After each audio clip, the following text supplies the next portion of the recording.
Hello and welcome to the Bike Show. This week we're going to be dedicating our valuable airtime to two genuine South African heroes. Sportsmen at the top of their game, international overachievers, a world champion and a world champion in the making. It's not often that they're both at home, which is exactly where we managed to corner them for a few minutes. So sit back and share in the conversation that they had with our Don, starting with exactly what they've been up to since they returned to South Africa at the end of last year. Yeah, well, first thing we came back to South Africa when the season ended, and it's been so nice to be home. And not much. We did a cycle race when we got back. We did Sani to Sea, which was really cool. It's literally you race bicycles from Sani Pass to the ocean. Yeah, we landed up in Scottsboro, so that was really cool. And then after that, just chilled out with the family and had a normal holiday pretty much. I was about to say, for you two, a normal holiday. How much of it is actually having a holiday? Because my idea of a holiday is doing absolutely nothing but staring at the TV. What I suspect you two not quite like that. Yeah, to be honest, I've always wanted to do the cycle race, and we've never been around for it. And now with this whole COVID situation, everything's been pushed back, obviously. So, it was awesome. It was an opportunity for us to go and do it, which was great. And we hit the jackpot there for sure.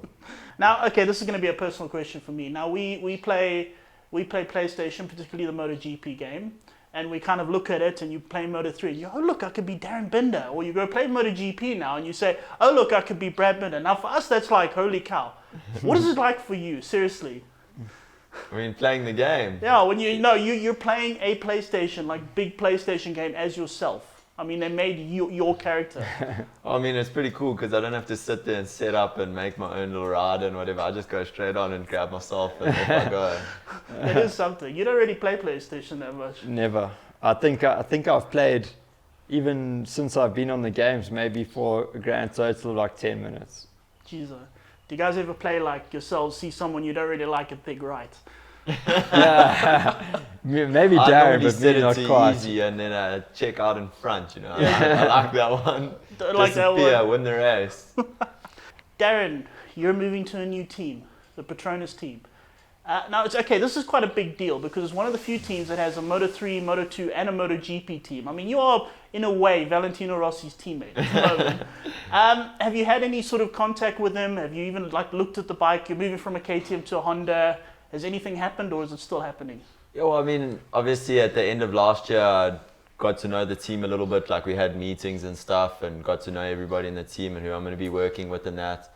And then in Portimao, obviously I moved all my stuff over to their trailer, and I got to see my bike because it's going to be the same bike as last year for everybody in Moto3. So I've seen my bike; it's there, it's waiting. When are you going to have your first go on it? Well, yeah, that's the thing. Unfortunately, it's supposed to be the 24th of Feb, and it was supposed to be a 2-day test in Valencia, but already that's been cancelled due to the COVID. So, right now I'm just playing it by ear, hoping that we land up doing the second test in Portimao, which will be the 3rd and 4th of March. So, right now we're just waiting and seeing what happens. Okay, so now you haven't actually ridden the Honda yet. You've only ridden KTM up until this point. But from last year, is there any sort of difference you can see between the two bikes? Do you think any of it plays into your hands? From what I know from riding them, I think riding KTM against the Hondas, I feel that the Hondas have a little bit more torque. And I think that'll benefit me being one of the heavier riders. That might help a little bit. But obviously if you speak to the guys, that they're two completely different bikes and you're just going to have to adapt, But at the end of the day, it's still just a motorcycle, and I'm sure once I get comfortable on it, I'll be just normal. Now, Brad, you're not moving to a new team, but with the concession rules, your team is allowed to create a new bike, whereas everyone else has to keep the same bike. Are there any sort of plans afoot? Is it going to be a different bike, a new bike, or any changes? Right now, I know we'll have a few different things for sure. I know there's some small differences, but I think the big change is not coming yet. I know the guys are in process of making a new bike, or not a brand new bike, but many different things. But nevertheless, we've got a ton of things to test, I've heard already. I spoke to Mike last night, and he was telling us that we're going to have a busy test schedule when we do eventually start. So I'm quite excited to actually get back on the bike. Speaking of which, they've also announced that you've cancelled your test, the Sepang test. I mean, is this going to be a big problem now? To be honest, I don't quite know what's going to happen at the moment. Basically, when I spoke to him yesterday, they just told me the test is cancelled, as everyone saw on MotoGP.com. But they're actually having their MSMA meeting, which is basically all the constructors and the organizer and everyone have a big meeting, and then they are going to make a plan, because at the moment things don't seem too simple. So I think at the moment it sounds like maybe Qatar, just before the race, will be our first test. Well, at least you're not Paul Espargaro getting on a completely new bike. Well, yeah, I mean, that's pushing it back to March. So it's going to be a couple more months where we're just going to be off the bike, which is really, it's always difficult to come back when you haven't been riding for a while. And that'll be close to 4 months. So it's going to be hectic for sure. Okay, and there's more new things. If I understand it correctly, you're getting a new crew chief. Yeah, for this season, I'm getting my crew chief that I had in Moto. Well, he was my data guy in Moto 3, and he was my crew chief for the 3 years in Moto 2. And he's coming through to be my crew chief in MotoGP for the season. That's kind of a big deal, if I understand it correctly. The crew chief is he's the boss of your entire team. So he's the one who kind of gets everything together, manages everything, and also manages you as a rider and everything. So it is a big deal. I mean, are you excited about this? For sure, I think it's going to be really, really cool. Andres and I have got on really well all the years, so it's going to be awesome to have him back. And also at the same time, there's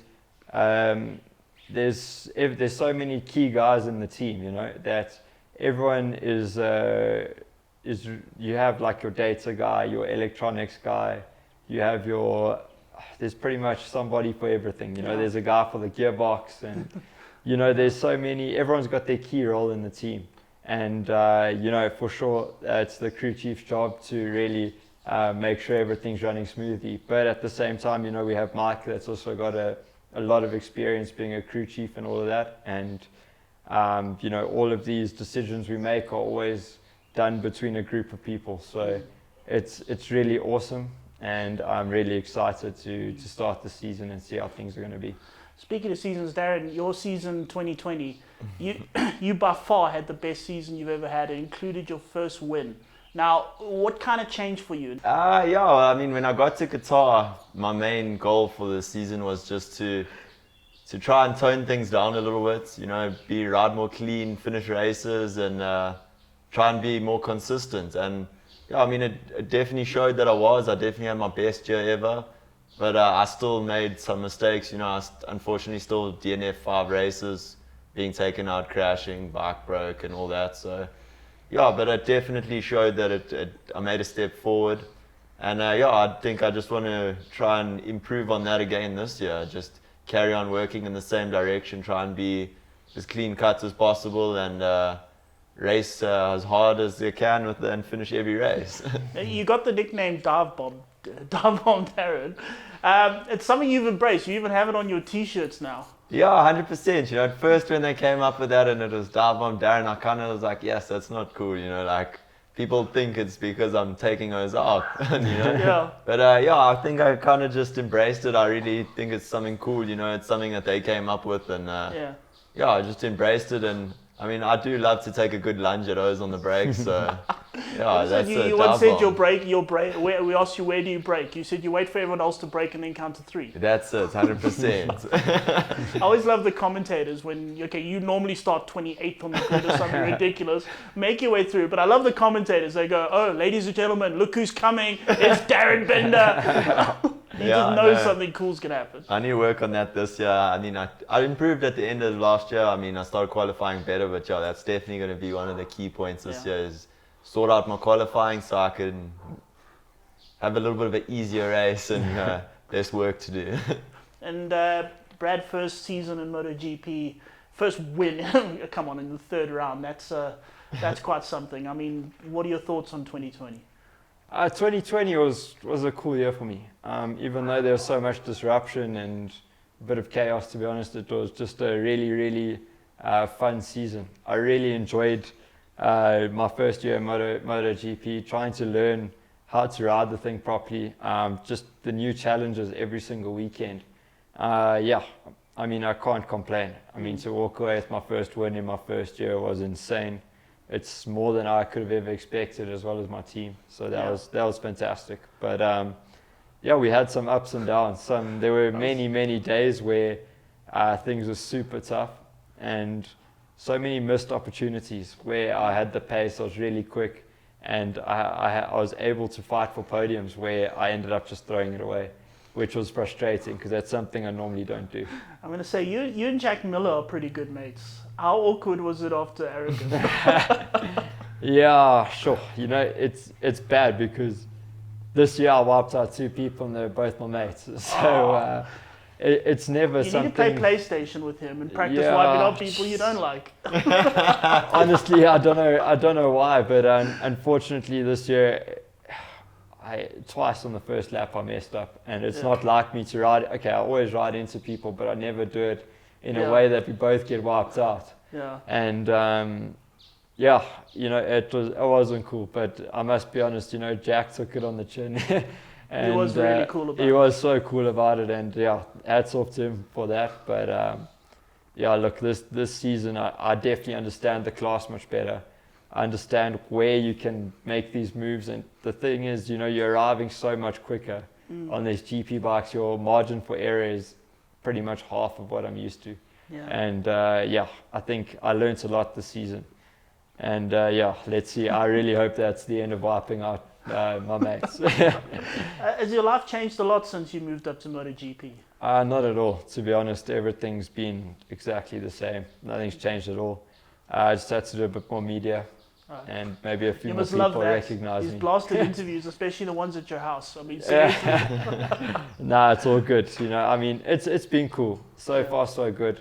And you know, it was frustrating to have ended the year the way I did. And I'm just hungry to really get out and really show what I'm capable of. Cool. Now we're going to move on to 2021. Darren, you sort of highlighted it. What's your sort of goal? What's going to change in 2021? Where are you going to work? What are you going to do? Oh, well, I mean, I want to kind of pick up where I left off last year and just carry on working like I was. I mean, I just want to try to be as consistent as I can. I want to work on qualifying, like I said before.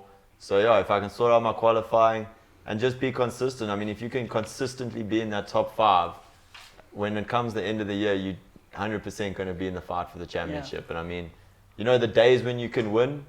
Yeah. You know, the goal is always plan to win, but if you can't, hopefully you land up on the podium or in the top 5, you know. Exactly. And yeah, I try and just be as consistent as I can, because I mean, I DNF 5 races in 2020 and I finished 50 points out of the lead. So that's awesome, actually. That was, yeah, I mean, it just shows you that anything can happen, you know. Yeah. So consistency will definitely be key this year. And yeah, I mean, I want to do as great as I can, and I want to move up to Moto 2. It's time now. Well, you're in the right team for it, aren't you? 100%. That was the plan. I mean, that's why I came to Petronas. I really see a good future with them, and I hope I can go all the way. Well, I think, okay, when 2021, when Rossi just finally breaks a hip or something, just move straight up to MotoGP. Why not? I'll do it. I'm not scared.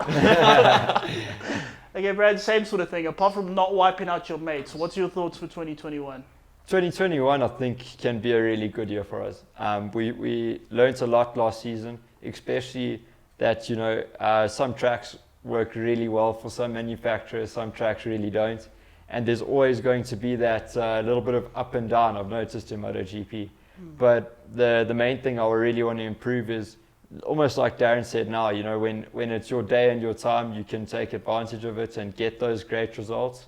But when things aren't going well, you've still got to be finishing races and scoring points.